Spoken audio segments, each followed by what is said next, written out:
But now let's move on to the the Melbourne franchises.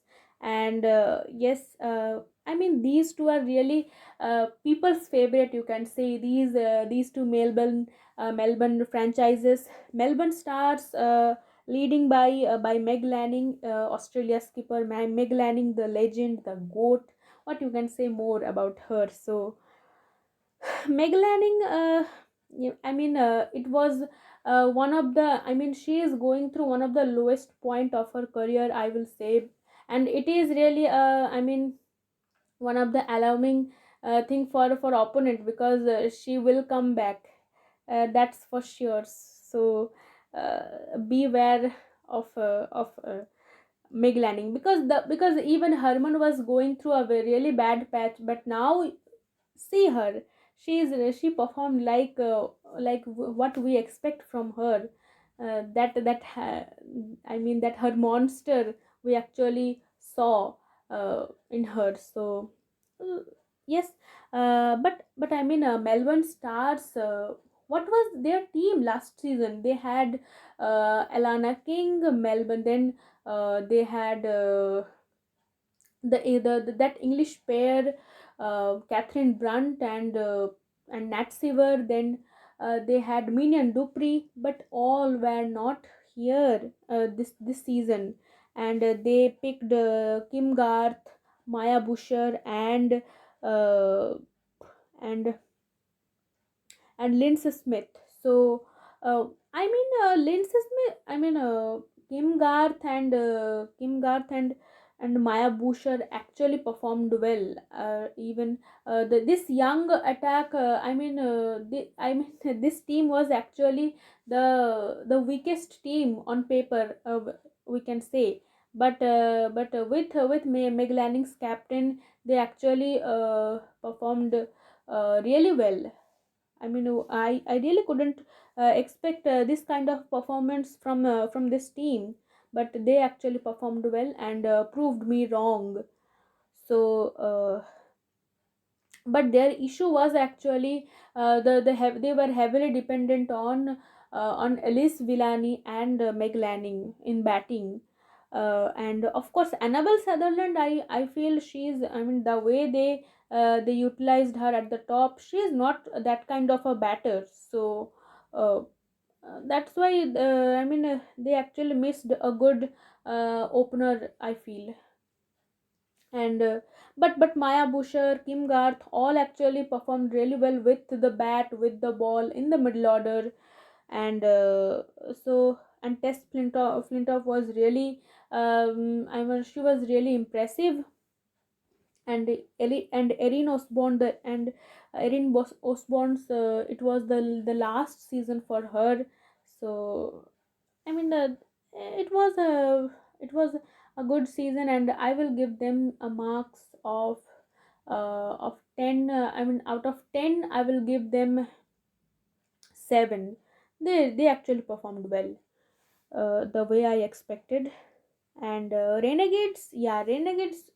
I mean, on paper, it actually doesn't look that strong, but their overseas players like our Jemima Herman and England's Evelyn Jones, they actually performed well. I mean, they were spot on with their picks, and they were, I mean, and they become really, I mean, they were become really dependent on these three players.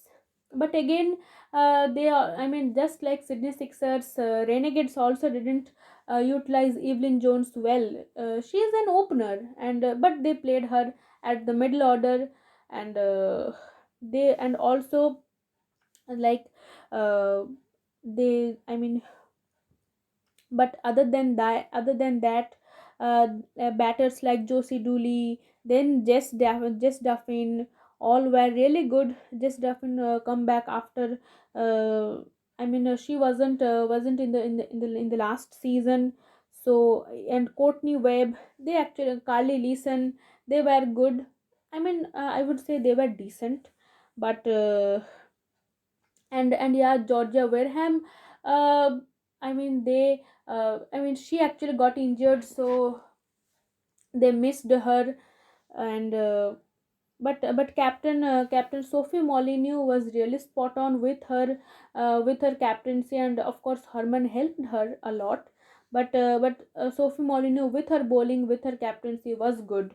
But their batting was really heavily dependent on Herman, so it actually costed them the trophy, to be honest. And yeah, but also players like Ella Hayward also played well. Holly Furling, who actually was in the Melbourne Stars last season, but she was signed by the Renegades this season. So overall, Renegades were good, and I will give them 10 out of, I mean 8 out of 10. So they were good actually, but it was like a bad luck for them. Otherwise, they could have won the championship. Then we move on to the teams. I actually feel like, yes, strikers reached to the final, but I also felt that Hurricanes also could have done the same thing, but they couldn't. So first of all, I will talk about the Adelaide Strikers team, and this team, they picked Donovan Neekirk, Laura Woolwart. These were their overseas signings, and they really contributed well. And they were actually contributed more, like Donovan Neekirk more contributed with the bat. She was the opener, uh, and Laura Woolwart was the other opener. And then you can say that their captain, Talia Magra, was the star for their for them. She is in a phenomenal touch since the Australia India series, and she continued her form in the WBBL too with her captaincy. And the good thing was that yes, Megan Schutt wasn't part of the team in the first half of the season, but they didn't change the captainship. I mean they kept uh, Talia, so it was actually good for her that they show that faith in her. So and it actually paid off. uh, and other than that, Katie Mack was phenomenal for them at the third position. She really played uh, like a true anchor's role. And uh, and uh, Sarah Coit also good with bowling. Amanda Jed Wellington, what to say, she was the star of the finals of the last four matches. She was the star. The last three matches, she picked up a fifer, three for. I mean, she was doing her thing because uh, as Georgia Wareham ruled out, so we can see that Amanda Jed Wellington can come back to the team. Amanda Jed Wellington or Alana King can come back to the I mean to the Australia squad. So which will it will be really interesting to see. And Bridget Patterson, I mean, I can definitely say that she is the fielder for in the WBBL. She is the best. She, and of course the Hurricanes teams. Uh, Hurricanes teams, Molly Strano. Yes, she is a legend. She is a legend with the ball, with the fielding. So well, as strikers was really good, and they actually, and even uh, she like Megan Schutt came back, and she also performed well. And I will give this team 10 out of 10. Uh, I will give them 8.5 or 9 to them. So and then we move on to Hurricanes team. Yes, this team was really good. And they had all kind of players like Rachel Priest, then Nicola Carey, then the bowlers were just so good. Tyler Fleming, then Molly Strano, Amy Smith, Naomi Stalenberg, Belinda Vaquerua. I mean, they were just spot on, and they could have done so better, but they couldn't. Their batting really flopped, I will say. I mean, only Rachel Priest played one good knock, that century. Other than that, she really couldn't perform that well. And Nicola Carey was also not that good. And even Richa Ghosh, she was performing well at the beginning, but then after that, she also couldn't perform that well. Ruth Johnston was phenomenal with the bat, with the ball. uh, I mean, she is also another find of this season. So yes, and the like Amy Smith was also the find of the season, of the last season. So yes, and Belinda Vakida was also phenomenal. And yes, Tyler Fleming, she is really unique, a very unique bowler, and I really like her. I mean, their bowling actually performed well, but it was their batting that actually lacked a lot. So I will give them 10, I mean, out of 10, 6. So that's it. uh, uh, so now let's move on to the so you can see that after I have analyzed the teams, you can see the standings, that Perth Scorchers topped the chart, then Melbourne Renegades at the second spot, Brisbane Heat and Strikers. These four teams qualified for the final series, you can see. And Brisbane Heat and Strikers played the first eliminator. Then the second eliminator was between Renegades and the winner of that first eliminator, which was Strikers. And then the final was against the table topper Perth Scorchers. And in the second eliminator, um, it was won by the Strikers, but eventually it was Perth Scorchers who won their first title, and we got a new champion. Like in the like Sydney Thunders, Sydney Sixers, and Brisbane Heat won two titles in the last six season, and in the seventh season we got a new champion. So and as we can see that who actually dominated the season, Harmanpreet Kaur, our Harmanpreet Kaur was the player of. This is what kind of a comeback we actually expect from her. A template she has set. Like, this is the way you should come back, should make your comeback. So and even Amanda J. Wellington too, I feel like uh, she also like telling that yes, I am worthy to play for the green and gold jersey. So yes, Amanda J. Wellington became I mean, she became the highest wicket taker with 23 wickets. Jess Johnson was second. Then Darcy Brown, Heather Graham was also phenomenal, and of course Sydney Thunder's captain Hannah Darlington, the young Hannah Darlington, was also really good.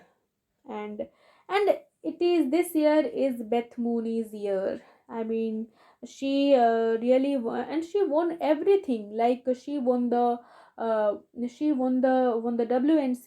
the two series against New Zealand and against India, and now the WBBL season. And she now has three titles to her name, the WBBL titles, and only three players are there with her. Like, Madison Carp also won three titles, so two with Sydney Sixers and one with Scorchers. Then Lindsay Smith, no, not Lindsay, Lawrence Smith won three titles, two with Sixers and one with Thunders last season, and Sammy Joe too, two with Brisbane Heat and one with Sydney Thunders. So Beth Mooney, then Katie Mack also really played well. Sophie Devine, I mean, she has been playing really well. She is the star of WBBL. She is like the like she is the player of the player of WBBL. Then Elise Villani also played well, and Georgia Redmond in really a red hot form. And here are some of the unique stats. Like like this is a standalone tournament for last two seasons, and you can see that for the first time there were 15,000 people came to the finals, and almost 5 lakh there were 5 lakh views overall to the season, which I mean these are really some milestones that every cricket fans should know before they come to know about women's cricket, like they like people don't watch and these kind nobody cares kind of things before they come with that, so they should watch these stats. And now we let's talk about more about the Indian players. Like here are the stat, like eight Indian players participated in this season, which was the highest number of Indian players played in any season. And uh, and yes, Harmanpreet lead the chart with the runs, with runs, with wickets. She scored 406 runs with the average of 58, and took wickets and took 15 wickets. Dipti Sharma took 13 wickets. Then Mandana scored 377 runs. She also scored a century. Jemima played really well. She played really well in the 100 too. So she is coming back to the form really well. Then Dipti Sharma also scored two 11 runs, then 211 runs. Then Poonam Yadav took 10 wickets and Radha took 9 wickets. So that's the wrap up of the in how Indians performed in the WBBL. And here are some of the things, like where Indians topped the chart. Like Harmanpreet topped the chart of the most sixes. She scored 18 sixes, which is like astonishing. uh, and Smriti Mandana scored the highest score of 114. And you can see like five these are the the five centuries have scored. Rachel Priest scored one. Sophie Devine, Mooney, and Villani scored the century. So five centuries have been scored, and Harmanpreet topped the chart with sixes. And here are some of the signing news. Like it will be interesting to see like how the signing goes next year. And before that, Beth Mooney and Brown already have signed for their respective teams for uh, for uh, for 2 years and 3 years. So yes, uh, and this is the wrap up of the WBBL 07. I hope you have liked the video. So thank you so much for watching this video till the end. And yes, uh, see you next time in my next video. So please do subscribe to my channel to get the notifications of my next videos. So uh, yes, bye bye, take care.